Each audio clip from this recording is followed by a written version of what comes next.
have to have a distinct decision-making phase for every public participation.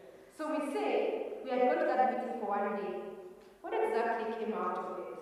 Okay? So what exactly did we decide is the best way to distribute resources? So we have to have a distinct phase for decision making. And I just want to say a real example that happened when we were in Margaret. Because the decision usually comes much, much later. In a forum where there are 100 people, at the end of the day, there are 20 people who have remained. And guess what people prefer as the method of decision making in Kenya? Yeah, we asked them, they said they wanted to decide by consensus. So we were like, okay, let's wait to the end of the forum and decide by consensus. But at the end of the day, it was just voting. Kenyans just prefer to vote. So think about it. If you're making decisions on equity, and ultimately we are going to vote, how do we appreciate the role of majority in discussions on equity? Because essentially you're saying, if 2 or 3 incumbent people are in the room, and the 18 of them are together, okay, and we are voting. So who's voting for water to go to Tiati, for example? Who's voting for water to go to Silale? You won't get the hands. So we have to start appreciating that. The focus should not be on the people in Tiati. It should also be in the people in Kabanet, the people in other areas to understand that resources must be distributed equitably. So that just showed us that decision making is not as easy as consensus. It just doesn't happen. The last thing is about reporting, and I just want to, this just builds on the other points, is that what evidence do we have of public participation? When you Google today and you say public participation reports in Kenya, I tell you, you will not get what you're looking for. Very few counties will say, this is what we discussed, this is how it went, this is why we made a decision we made. Because that's where you get the reasoning, right? And even for government documents, and now the national government is trying something new. When you look at the budget policy statement from this year, they actually annex public input in the budget policy statement. That's the most ideal way to report on public participation. However, what is missing is, well, people did say all this, and this is how we applied it, or this is how it resulted in the decision. That's one that is missing. So we have extremes of, we don't even know what happened in this public participation, or we have 3 or 4 photos that it happened, but we need to get to the point that there was participation, this is how we decided on distributing resources, and so this is how we distributed resources, considering all the decisions that were made by the citizens. So that's basically the last one. So, the last thing I'd like to say is that for public deliberations to work, it has to be the citizens and the government. Because we're saying, for example, we're listening, so citizens are also going to justify why they do certain things. But the government also has to enable the citizens to do that. So, for example, coming up with I talked about cost of references. When we're making decisions about allocation, do we know how much it costs to do those things? Feasibility studies. If we're going to say we need water in Baringo, and all we're doing is digging boreholes, and those boreholes are getting us to selling water that is not being used, are we dealing with the inequalities? So the government has to do feasibility studies, but they won't do feasibility studies if the citizen does not understand that we need to put resources for feasibility studies so that the government can do and tell us, yes, you have a problem with water, but the best way to resolve it is not to drill a borehole, is to put it at a distribution network from a certain town. So we are not wasting resources. Every time we have money to spend, we are spending it on things that don't actually result in me getting water, you know, Kenyans getting the services that they require. But also we, like, expanding that bracket, we see that now, as it is, public participation is being done by the county government. The national government tried something from last year where they're doing 100 million per county, and that is what the public participation is about. Think about it, 100 million out of 2.5 trillion. What are we doing? Like, that's all the system can speak to. So the national government can take advantage of the existing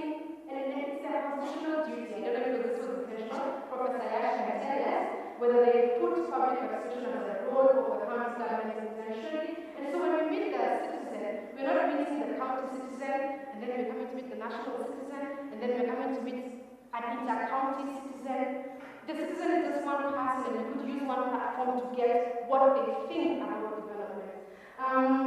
This is my very last slide. Then the thing we want to insist on is that designing public participation is not a reserve or a few. It's not a reserve of the government.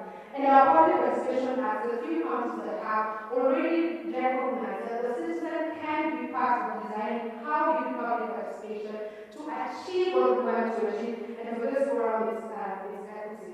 But these opportunities, beyond the budget process, it can be, what do I want to say there? The discussion on equity can be in other structures that have been put, except the budget process and distribution of resources. So for example, Public Participation Act say that the county government should be meeting every quarter to understand what people are thinking. And in those discussions, it can be one of the agenda. I know certain counties like Barrick are already having this. In Barrick, for example, there's a governor roundtable, and that's where the discussions on equity should be had. I already talked about the county public participation as a platform for national participation, but also it's just to get from you guys, and this is just to guide us to the plenary. Do you think there's something else we're missing in public participation? Because if you're not participating meaningful, we'll never get to the point where we're distributing resources equitably and reduce the inequalities that are present in this country. I think I'm way over time, I apologize, but thank you for listening to me.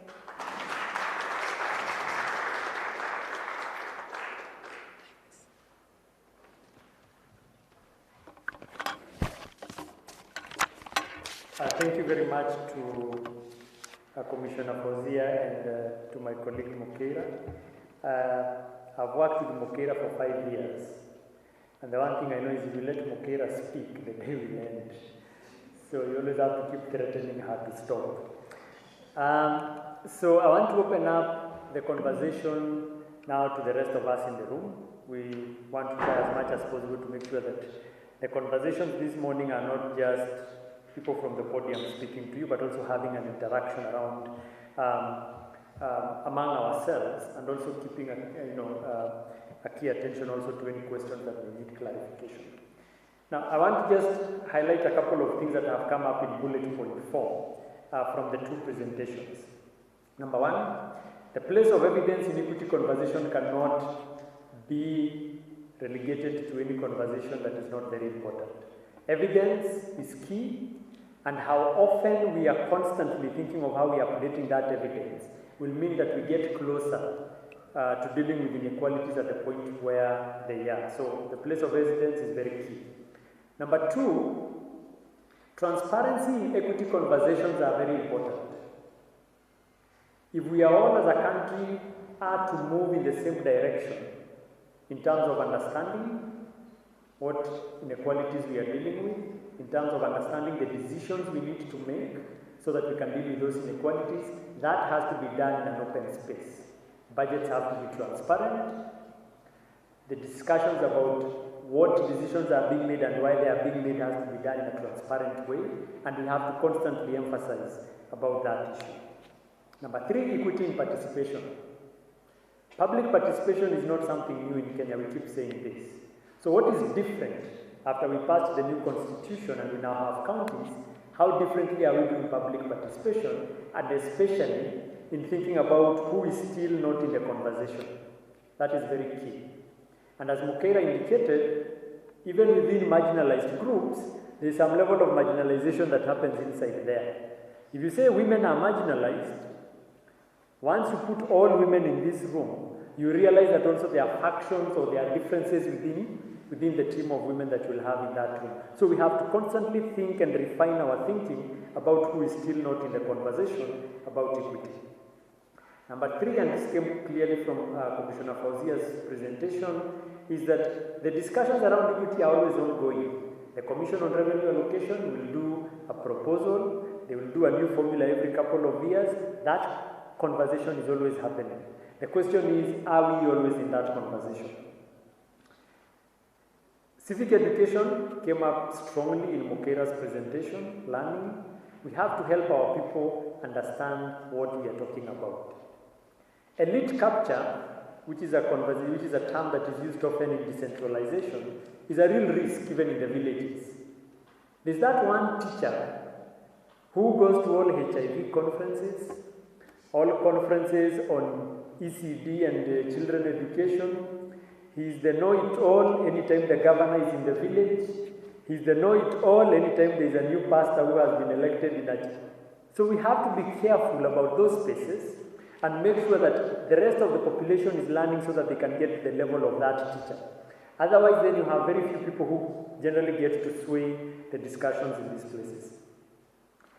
And lastly, I think the issue of how decisions are made remains very critical. We devolved because we wanted the decision to be made by citizens and at a level that was much lower than Nairobi. Are decisions being made at that level, or the conversation at the village level, the world level is just picking up what people are thinking, then the decisions are made elsewhere. So where decisions are made is also very critical. So those are just some of the takeaways I took, but I'm sure everyone else was taking notes. So I open it up now. Questions, comments, before we take our tea break from the two presentations. So happy to do that. We have a roaming mic. Okay, we can use this.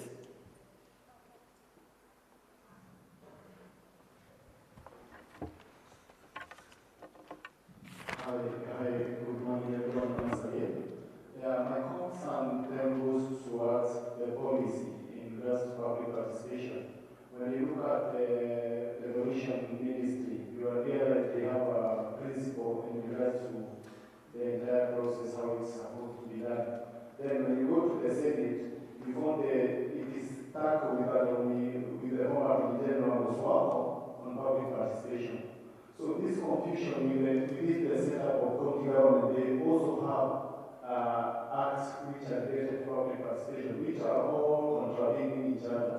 So I think we must have a guideline in public participation. Lastly, I also think it should be citizens who are advancing the idea of public participation on policy making, especially when you give your inputs. Then you go for a validation process on that input. You find the MCAs and taking over saying they have the mandate to define which project they want, in as much as to propose that thing at the grassroots level. So I really think we have to define the process up to the end product of what realized from the government. Thank you. I'm Ivan Silet from Maribo, working with NGT. I want to ask two questions, also make remarks on the same. We just came from the deliberation, this kind of a deliberation from Maribo County on Wednesday.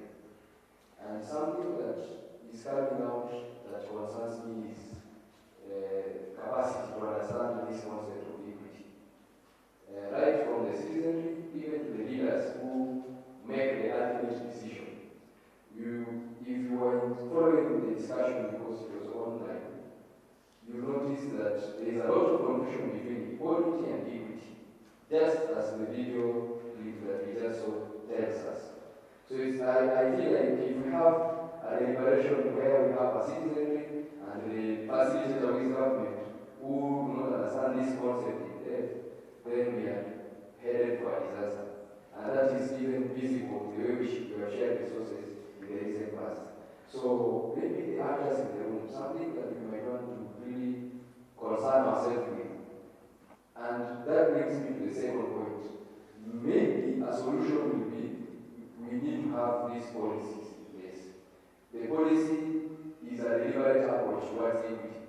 When there was a drama for the Constitution of Kenya in 2010, people are very clear that we need equity as one of the principles of governance in Kenya. And that's why it is clearly captured in the Constitution of Kenya, and even CRA is really bringing that or bringing life that principle of equity. So if this thing does not happen at the county level, then we shall exaggerate the situation as it is now. The second issue that is coming out clearly is that we need evidence.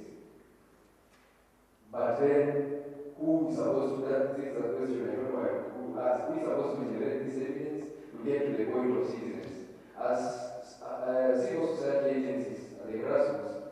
struggle between generating evidence and placing this evidence in the hands of citizens so that they make informed decisions. There is an issue around, for example, how Kenya National Bureau of Statistics is operating. We have data that is outdated, as in so many years back, and even the most recent data is not disaggregated to the level, maybe ward level or even sub-location level, so that it informs the deliberations. So maybe one of the resolutions out of this meeting would be how do we enrich the evidence generation and also dissemination. Thank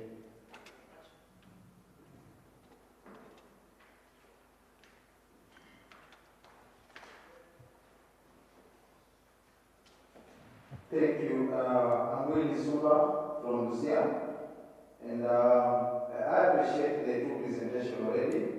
And my contribution is both an observation as well as a question. And I start with questions or things that I'm just wondering from the deliberation discussions already presented. One is we are seeing what's happening around the digital areas. In some counties, they are coming up with what I call it organized crisis in terms of public participation, whereby when people are planted into this public declaration forums so that they bring confusion and crisis in terms of trying to capture that discussion to be skewed in favor maybe of the decisions of these duty bearers. Now, as social accountability actors, then my question is how do we deal with such like organized crisis to ensure that we have effective and meaningful, efficient public deliberations. Another key area is in terms of what data has attributed in terms of access to information. Sometimes you're seeing there's more of narrow space towards openness of information that can lead to effective public participation. Now, how do we deal with this? And I also think I want to make what Mugera said in terms of facilitation. It's critical to have a neutral facilitation. But again, what we see is that sometimes most of these forums are taken and then being facilitated or moderated by the same duty bearers who have interest in the same decision that has to be made. Then how effectively the end decisions that will be made in terms of when we have facilitators who again have interest, because again the government officials may be doing this, moderating these particular forums. And then in terms of public participation, I still think that we need to add things about timing. So when this public participation will happen, sometimes we realize that it happens like tokenism, just for the purpose. But the timing, sometimes people are not really adequate enough time to prepare for participate this, and as well as accessibility, whereby again, if public education, and this is more for the national government, what happens whereby citizens are not able to access is something like KICC, from the same able to participate in such decisions, decisions being made. In fact, even some counties, it's happening at a central place. And this is what we've seen already in Lucia, that public participation is going off central. And then I'm also wondering, what's the legal threshold that will be able to define this is not public participation? Because we have a guideline that is maybe like a CRA or COP are using this as a threshold to define that we agree in County A and County X, public participation happened. Because we have seen, like in Lucia, during the budget estimate, only 26 people participated to pass the budget estimate. Is that a threshold they are using really to define this is public participation happened out of 800 and something citizens in Lucia County? So what's the threshold that we define actually this is public participation happened in a particular place? Thank you. Thank you. So maybe, Abraham, we can get those three answered, and then we see if we can do another round. The good thing to mention is that we have an opportunity, because we'll have a panel after tea break as well, to still come back to this question. So there's a question on the place of evidence and who generates the evidence. Commissioner Fauzi, I'll ask you to respond to that. There's a question around what is equity. Prof, I'll throw you in the mix on this one. What is equity and what was the thinking behind the use of the word equity in the Constitution? Because it seems it's being used very interchangeably. Equity, equality, And even the clips that we saw earlier actually show that. Mokeira, so there's a question around public participation and the guidance that exists. So there are laws everywhere you look. I think so the gentleman who spoke mentioned that there's one in the Senate, there's one from the Ministry of Devolution, there is probably a public participation almost in every county, and sometimes they speak at cross purposes. So how do we deal with such scenarios, and is really our problem the policy part of it? So maybe we can start with those three. Check. So we can start with Commissioner Fauzi. Thank you. First of all, public participation is very key at the Commission. And before we've actually done two policies. One is complete, the other one is not complete. The first policy was the second materialization policy. What we took like two approaches. The first approach was to go, because we were new and we didn't know exactly how the other evidence was generated. So we were going to counties, the 14 counties that were identified. And then we were calling actors, the civil society, the county governments, the national government, the chiefs, the county commissioners, everybody. We would be doing like forums in constituencies actually. We identified constituencies. Personally, I went to Kajiado and I went to Chia. And in Kajiado, I went to 33 sub-locations. What we gathered was the first policy didn't work. And what was the cry about? Public participation. So they don't actually know what the equalization fund has done, who was invited to the room, who was consulted, who actually chose the projects, who did it come from?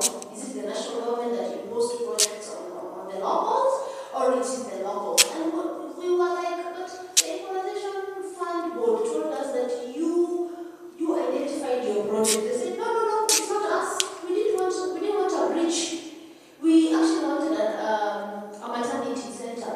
So I went, personally, my experience was, when I went to Wajir, they wanted a bridge because there's a river that passes there, and once it rains, like these floods, especially in December floods, children can't go to school, you can't go to the next village, and then they said, we wanted a bridge here, but when the national government came, they gave the bridge to another sub-county. So at that sub-county, when we went there, they were like, we didn't ask for a bridge. Actually, there's no river that passes here. So it's public participation is key. We always say the citizens have to be the auditors. You and I are the auditors of this project. But unfortunately, the government of the day and the leadership of the day, whether it's at a county level or at a national level, carries again and or makes the decisions. So what happened was, when we did that, we came back to our offices and we were like, you know what, the public participation that were done in the first policy didn't work. That first engagement informed us, we took a departure from the counties to the areas, and we said, so if people come to the counties, there is a marginalization that actually comes up. It is a county marginalizing again its own people in the county. So we said, let's take a different approach and now go to two areas. So we identified the areas, and by identifying the areas, you look at education, you look at water, you look at roads, you look at the health centers and all those, and how many people can access and why they cannot access, the distance that they are from the health, and that data comes from actually the National Bureau of Statistics. Those are the people who give us. And if it's a health data, we go to the ministry. If it's a water data, we go to the ministry. If it's roads, we go to the ministry. Then we bring all this data, and our economic team and researchers, they analyze that data. And that's how we came up with the 1,424 sub-locations.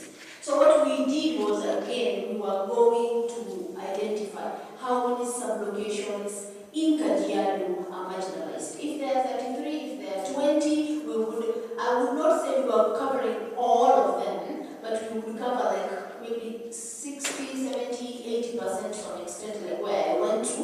And now we call people together in a room, and there would be hundreds of people, and then start asking them, what is it like they want, what are their priorities, and such kind of thing. So that is what drew us to our conclusion of coming up with this number of engagements. And actually, the thing is, when we come up with a policy, we don't implement. We only come up with a policy in terms of analysis. So implementation now is taken care of by the equalization board. And then come to the formula. The formula, we took the exact same route, where we would go to the counties. This is what you have received from the equitable share. What have you done? Is this working? What has worked? What is not working? Going forward, what do you think works? And that way also we engage robustly in public participation, because as the office, we believe in citizen participation. Because you are doing this for who? Who is this national government? Who is this county government? Is it an object? Is it something that you touch? Is it somebody saying that in Africa we love development, and if development was an object, we would really buy it. We would invest in development. You know, if you can go to a shop and buy development, you would buy development. So it's a very superficial way of actually approaching the needs of the citizen. And we've always been in loggerheads with these stakeholders, especially in the national government, that you are doing this for citizens, you and I. So please, if you want to do something for me, ask me first. Consult me, engage me. Don't cook something in your boardrooms with sodas and Del Montes and ACs and think that this would work for me. So our approach as the Commission is, if anything is being done, data, we don't generate data. So we have to rely heavily on the data from the national government, whether it's ministries, whether it's NPS. But when it comes to engaging the citizens, the Commission has really tried to go to the grassroots level. We've done robust engagements at the grassroots level, both when we were coming up with the formula and when we were doing the marginalization policy. Thanks. I hope that answered it. I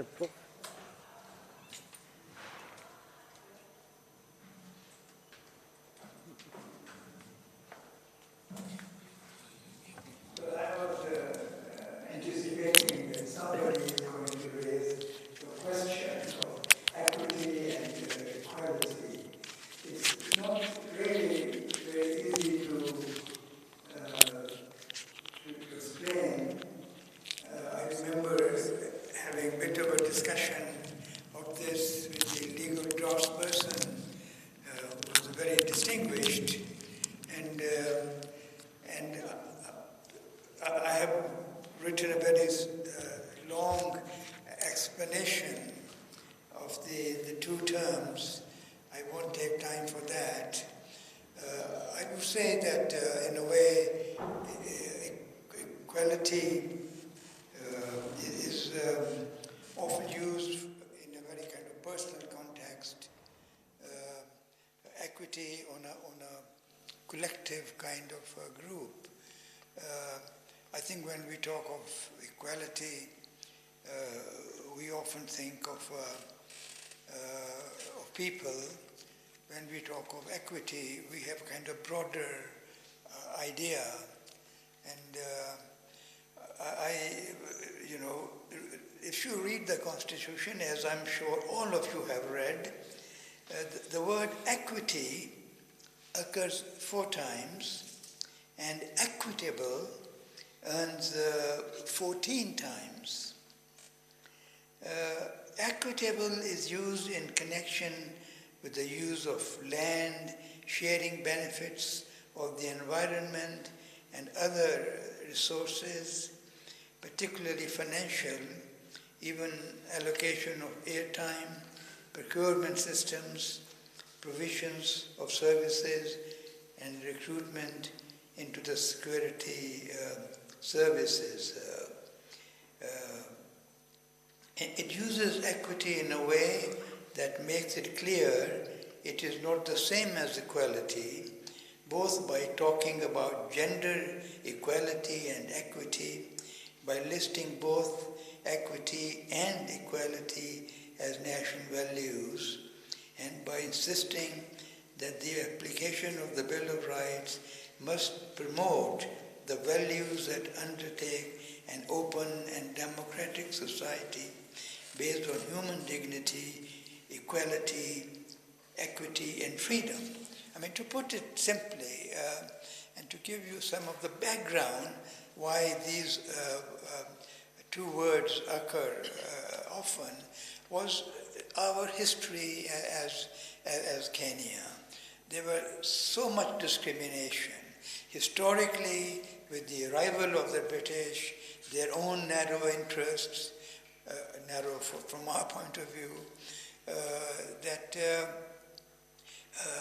and then their location in a particular part of the country where buildings are going up and schools are being established. Other areas of the country were completely disregarded. And our idea was that both at the level of individuals and so on, where you might use the word equity or equality, there was also a broader question of redressing the harm done by the colonial system, disparities among different communities, people, tribes, and we felt that every Kenyan and every community within Kenya should have the same rights. So I would advise you not to worry too much about equity and equality, but make sure that both as individuals we have our rights, we have our entitlements, and as communities that particularly those which have suffered a lot that should be redressed.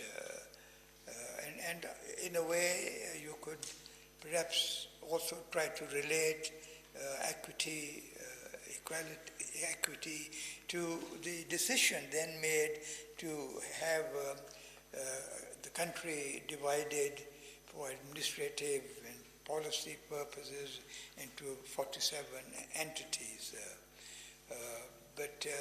So these sort of operate at both sort of levels, national and that. But I think what we have to do is to make sure that there is fairness all round, fairness in different aspects of our life,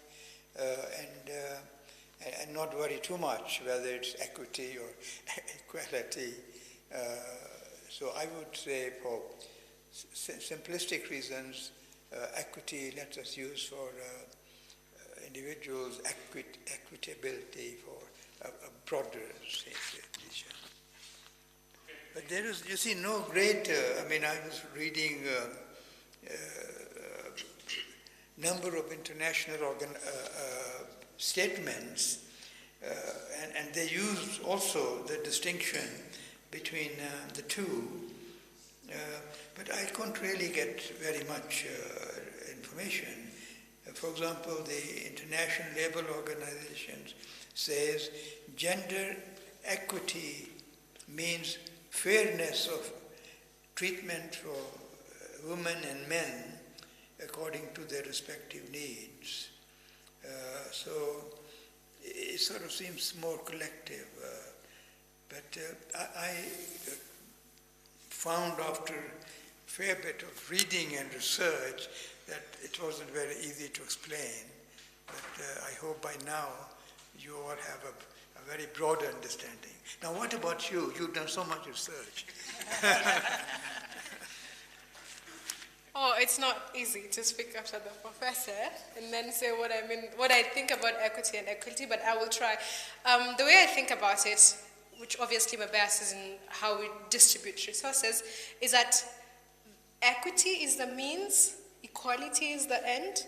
So, for example, in Baringo, everyone should get clean and adequate water. That's a basic human right, and that's why Prof is saying it's a way of thinking of the dignity of the person, that we are all equal and so we want access to water and we should get clean and adequate water.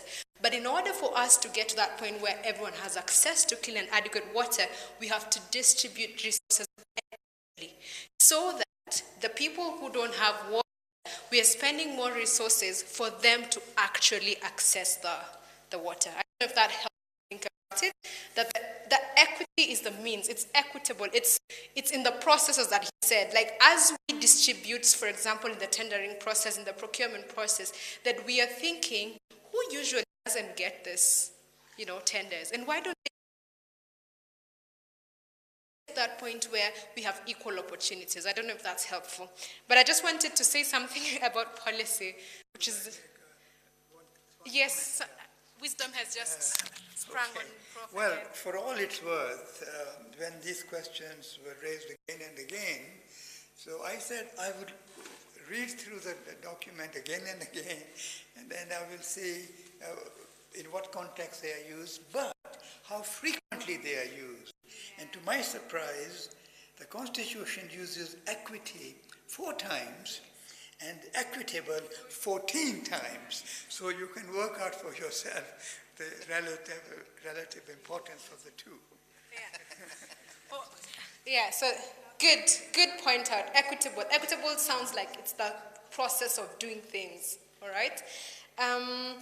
Policy. Do we need policy for public participation? And my fellow lawyers, do not shoot me. I don't think so. I know Kibet had said we need more policy, and my friend here said we need more policy. And the Ministry of Devolution has guidelines. I think public participation has to move away from policy to practice.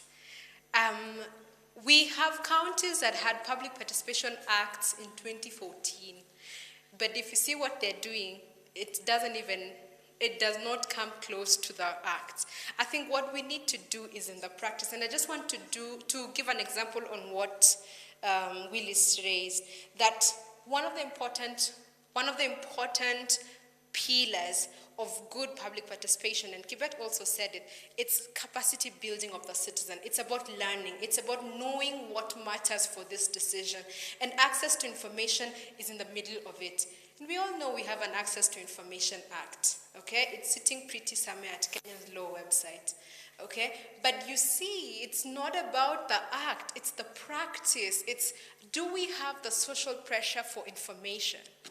Do people ask for information?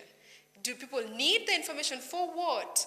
I think we have to move away from let's legislate, and I know there's a bill in the Senate which is just the same old stuff that is in the Public Participation Acts that we have that doesn't necessarily speak to the practice. I think what we need to start thinking, and people in this room, is if you're going to a public participation forum, which is the first thing, are you actually going? And then when you get there, are you demanding for the information? So if you're discussing, for example, and this is what I always said, if you're discussing distribution of resources in March, when the budget is going to be approved, are you saying, before we discuss about 2020-21, can we know what happened to 2018-2019? Can someone tell us, before we discuss the allocation of the next year, how resources were spent last year? It's just about practice. It might be in the law that there should be implementation reports, and those implementations should give non-financial information.